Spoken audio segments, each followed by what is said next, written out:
Kadang-kala kalau Natalan kan, misalnya Gus Dur nelfon gue tuh, selamat Natal ya, Rob. Gue bilang, Gus Dur saya tidak serius, religius saya tuh.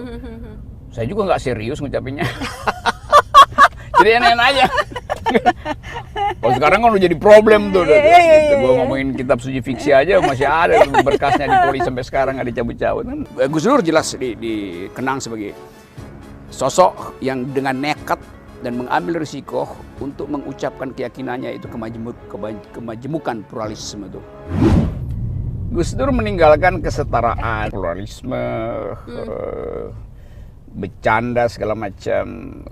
Semuanya lu emang jalan pikirnya lu emang bebas ya lu. Iya, itu manusia merdeka namanya. Gus Dur juga gitu kan? Gus Dur super bebas lah dia. Super bebas dia, benar. Mungkin karena dia udah marifat, kita kan belum.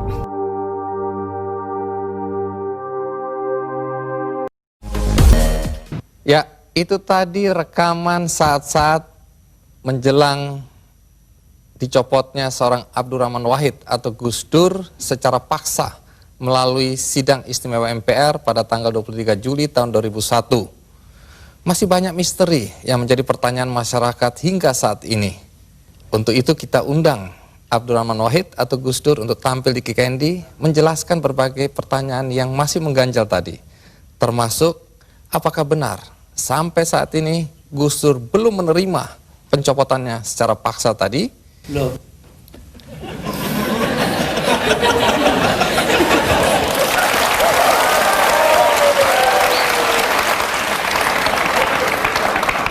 Jadi Gus Dur, tadi itu ringkasan dari peristiwa detik-detik terakhir Anda mengundurkan diri atau mundur atau dimundurkan. Nah, apakah sampai sekarang Anda memang dilengserkan? Begini Gus, setelah Anda merasa itu tidak sah, tapi toh kenyataannya Gus Dur digantikan oleh Megawati, kemudian sekarang kita punya presiden namanya SBY, semua berjalan normal saja. Lalu apa negatifnya bagi bangsa dengan pencopotan Anda tadi? Bukan soal bangsa, ini soal hukum. Saya dilengserkan secara politis.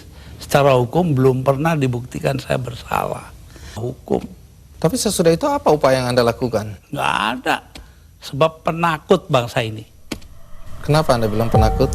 Bangsa ini penakut karena tidak mau bertindak kepada yang bersalah. Akhirnya nggak ada yang ditindak toh. Tapi sekian tahun sudah berlalu Gus. Untuk apa rasa penasaran, perasaan? Loh, saya nggak pernah itu terserah bangsa Indonesia. Saya itu memaafkan semua. Sampai istri saya marah kepada saya karena saya pergi ke rumah Megawati. Tapi kenapa Anda lalu ke Megawati kalau memang Anda marah dan kecewa? Saya nggak marah, yang mestinya marah itu bangsa ini. Mereka diem aja lah, kenapa saya jadi ribut? Saya nggak mau ribut. Baik, Gus Dur. Tapi disuruh, memandang itu benar nggak bisa dong. Orang kan ada batasnya. Barang antara benar dan salah. Tapi kenapa Gus Dur nggak mau nurut Tanya sama dia, istri? jangan tanya saya dah. 300.000 orang mas tanda tangan supaya saya jangan berhenti jadi presiden, tahu? Tapi saya bilang daripada bangsa ini pecah dalam pertempuran, darah mengalir karena saya, mendingan saya lengser aja deh. Nah itu. Tapi omongan ini kan dibilang omongan ngawur Gus. Karena faktanya ketika Anda bilang nanti jutaan orang akan datang masuk Jakarta, orang-orang dari Jawa Timur. Begitu ditunggu-tunggu nggak datang. Saya yang nahan kok.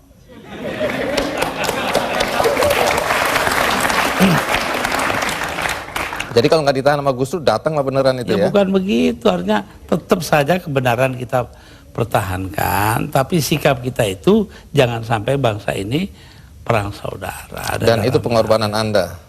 Ya bagi saya bukan korban, biasa aja. Nah, satu pemandangan yang kurang elok Gus, Anda keluar memakai celana pendek dan kaos oblong. Banyak orang bilang itu tidak pantas sebagai presiden Anda tampil seperti itu. Mengapa Loh. Anda tampil seperti itu? Lah ya itu supaya saya nggak dianggap presiden. Terus manfaatnya apa dengan dianggap tidak sebagai presiden? Loh, orang dingin hatinya, nggak jadi marah. Tapi Gus Dur, dalam upaya mencopot Anda, siapa orang yang paling bertanggung jawab atas pencopotan tersebut menurut Anda? 2, Siapa? Amin Rais dan Megawati. Mengapa? Hah? Tanya sana dong, kok tanya. Nah, kalau memang Megawati dan Amin Rais dianggap orang yang paling bertanggung jawab atas pencopotan Anda, apakah Anda dendam sama mereka? Lah, ngapain dendam Mama Amin? Artinya Gus Dur sudah melupakan itu, sudah memaafkan. Maafkan, lupa sih enggak. Nah, pernahkah setelah peristiwa ini, apakah itu Megawati atau Amin Rais datang ke Anda untuk meminta maaf? Nggak ada. Mereka merasa dirinya benar, ya sudah. Besok-besok akan terbukti oleh bangsa ini sendiri kok. Pernyataan ini agak bertentangan dengan kenyataan bahwa kelihatannya Gus Dur sama Pak Amin Rais sama Ibu Megawati akur-akur aja, rukun-rukun aja. Saya di dunia ini yang pantas pemimpin Indonesia ya, yang pantas jadi musuh saya cuma satu, Mas. Siapa itu? Pak Harto. Artinya Tapi apa itu pun saya hari raya masih ke sana. Masih jadi teman baik saya. Artinya apa itu? Artinya saya nggak punya musuh dong di Indonesia.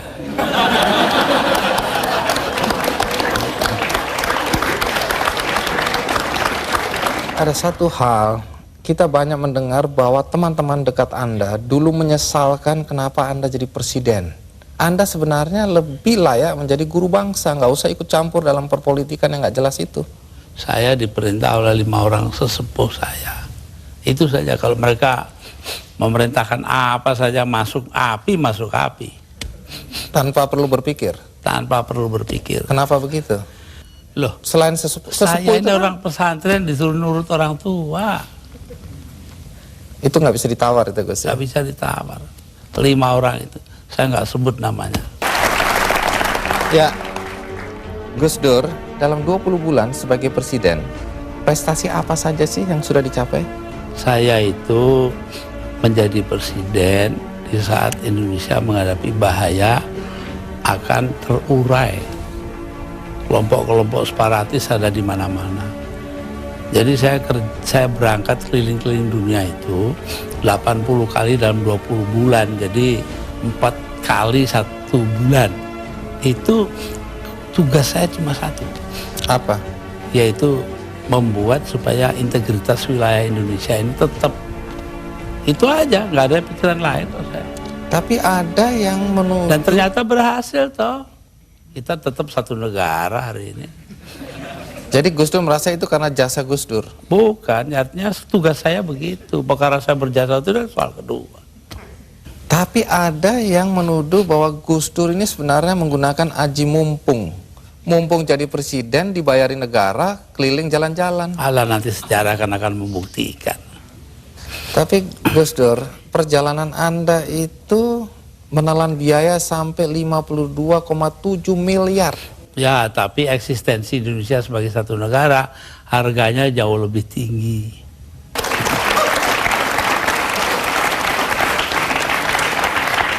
Salah satu yang masih menjadi perdebatan sampai sekarang adalah ketika Gus Dur membubarkan Departemen Sosial dan Departemen Penerangan. Kalau Departemen Sosial dulu, apa alasan persisnya? Sementara banyak orang terlantar yang harus diayomi oleh departemen itu. Persisnya itu. Karena departemen itu yang mestinya mengayomi rakyat ternyata korupsinya gede-gedean. Sampai hari ini. Kalau membunuh tikus kan tidak perlu membakar lumbungnya. Oh memang. Kenapa Anda bakar lumbungnya? Bukan. Karena tikusnya sudah menguasai lumbung.